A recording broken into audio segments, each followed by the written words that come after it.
Sonjin quickly ran to his door. Just hearing Minsu's voice brought a different kind of reaction to him. He tried to go out, but the guard assigned by his father to monitor his movements stopped him, pushing Sonjin back into the office and closing the door. Standing there, Sonjin placed his hand on the door, hoping Minsu was still there. He called out her name and asked if she was still there. Minsu answered from outside, telling him she was there and that she just wanted to request something from him. Nothing else. Sonjin asked if she was okay and if she had been sleeping and eating well.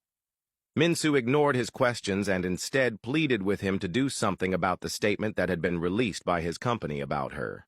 She told him that what was said was false, that it was affecting her life, and that she needed her name cleared. She added that this was all she was asking for, and that she would leave him alone. As she spoke, she began to walk away. Hearing her footsteps fade broke Sonjin's heart. He banged on the door and called out her name, demanding that the guard open it. Defeated and heartbroken, he sat by the door. He didn't want things to end this way. He truly loved her. Even though he had told her he was letting her go, his heart still longed for her. Later that day, Sonjin stormed into the PR department and went straight to the supervisor's office, ordering her to release a statement clearing Minsu's name. The supervisor hesitated, explaining that she had been instructed by Sonjin's father to put out the previous statement and didn't want to go against his orders. Sonjin looked at her angrily and reminded her that he was the CEO and demanded that Minsu's name be cleared. The supervisor looked at him, conflicted. She knew Sonjin's father had more power, and going against him would lead to trouble. She told Sonjin she wouldn't do it unless his father gave the order.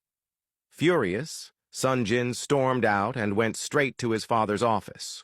Without hesitation, he confronted him, reminding him that he had broken up with Minsu as requested and now expected him to clear her name. His father looked at him in disbelief, surprised that he was still thinking about Minsu. He had assumed they were past this. Sonjin pleaded with him, insisting that Minsu had no part in this, that it was his doing, and that she was a good person who only wanted to work hard and live a happy life. His father watched him, realizing just how deeply his son had fallen for Minsu.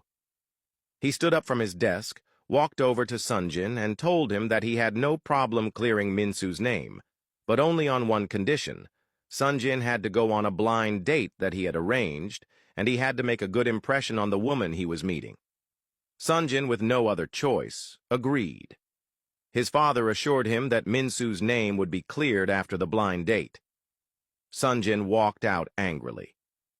The following day, Minsu visited the dean's office, asking if she could help her find another internship since she had been dismissed from Tech Bloom. She knew how crucial an internship was to her overall grades and didn't want to fail. The dean told her that the only option left was for her to find one herself, as the department couldn't assist at the moment. Minsu sat there, saddened.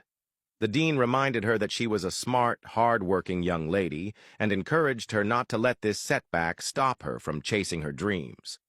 Minsu smiled, thanked her, and walked out. Determined, she decided to search for an internship herself.